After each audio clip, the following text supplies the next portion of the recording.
फडणवीसांच्या सागर बंगल्यावर सकाळपासून बैठकांचा धडाका सुरू आहे। शिरूरमधील इच्छुक उमेदवार मंगलदास बांदल सागर बंगल्यावर दाखल झालेत। धाराशिवचे संभाजी पाटील निलंगेकर हे सुद्धा सागरवर पोहोचले आहेत, तर राणा जगजितसिंह पाटील हे सुद्धा फडणवीसांच्या भेटीसाठी सागरवर आलेत। रत्नागिरीच्या जागेसंदर्भात केसरकरांनी देखील फडणवीसांची भेट घेतली, तर दुपारी 3:30 वाजता हर्षवर्धन पाटील यांची फडणवीसांसोबत बैठक आहे। रामदास आठवले सुद्धा देवेंद्र फडणवीसांची भेट घेणार आहेत, तर उदय सामंतांचे बंधू किरण सामंत हे सुद्धा फडणवीसांना आज भेटणार आहेत। अधिक माहितीसाठी थेट आपण सागर बंगल्याच्या बाहेर जाऊयात। आमचे प्रतिनिधी विनायक डावरुंग यांच्याकडे। विनायक, आज सागर बंगल्यावर बैठकांचा सपाटा। निखिला बरोबर आहे, महायुतीमधल्या ज्या जागांचा तिढा आहे या तिढा कायम राहू नये यासाठीचे प्रयत्न जे आहेत ते उपमुख्यमंत्री देवेंद्र फडणवीस सकाळपासूनच करताना पाहायला मिळत आहेत। शिरूर लोकसभा मतदारसंघामध्ये मंगलदास बांदल जे आहेत ते या ठिकाणी आलेले आहेत। आढळराव पाटील यांचे कट्टर विरोधक जे आहेत ते मानले जातात, त्यांना कुठेतरी चर्चेसाठी देवेंद्र फडणवीस यांनी बोलवलेलं आहे आणि कुठेही महायुतीतल्या उमेदवाराला दगाफटका होऊ नये यासाठी ही सगळी समजूत जी आहे ते काढली जाते। दुसरीकडे आपण जर पाहिलं तर धाराशिवचा तिढा सुद्धा अजूनही कायम आहे।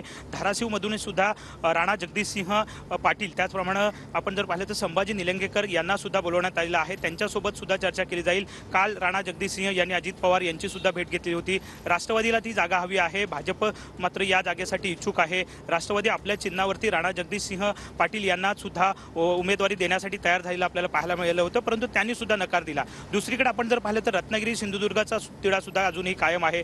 शिंदेची शिवसेना अजूनही दावा करते। केसरकर सुद्धा फडणवीस यांची भेट घेऊन गेलेले पाहायला मिळत आहेत। तर दुपारी भैया सामंत जे आहेत, उदय सामंत यांचे बंधू आहेत, ते सुद्धा येणार आहेत अशी माहिती मिळते। एकीकडे नारायण राणे यांना उमेदवारी भाजप देण्यावरती कायम झालेलं पाहायला मिळते, परंतु शिवसेनेने यावरती विरोध दर्शवलेला आहे। अनेक नाराजी सूर जो आहे तो उमटताना आपल्याला पाहायला मिळतो आणि त्यामुळे ती नाराजी सुद्धा दुपारीच्या सत्रात जी आहे ती दूर केली जाईल। त्याचप्रमाणे 3:30च्या आसपास आपण जर पाहिलं तर बारामती लोकसभेचा सुद्धा आढावा घेतला जाणार आहे। स्वतः हर्षवर्धन पाटील आपल्या सगळ्या कार्यकर्त्यांसह या ठिकाणी येतील आणि त्यांची सुद्धा समजूत काढली जाईल। आपण जर पाहिलं तर गेल्या काही दिवसापासून सागर बंगल्यावरती सातत्यानं ज्या जागा संभ्रमाच्या आहेत, ज्या ठिकाणी तिढा आहे, त्या जे कोणी नाराज आहेत त्यांची समजूत जी आहे ती वारंवार या ठिकाणी काढताना देवेंद्र फडणवीस आपल्याला पाहायला मिळत आहेत। धन्यवाद विनायक, एकूणच माहितीबद्दल। तर सागर बंगल्यावर सकाळपासूनच बैठकांचा धडाका आहे। लोकसभा निवडणुकांच्या अनुषंगाने सध्या सागर बंगल्यावर बैठका सुरू आहे।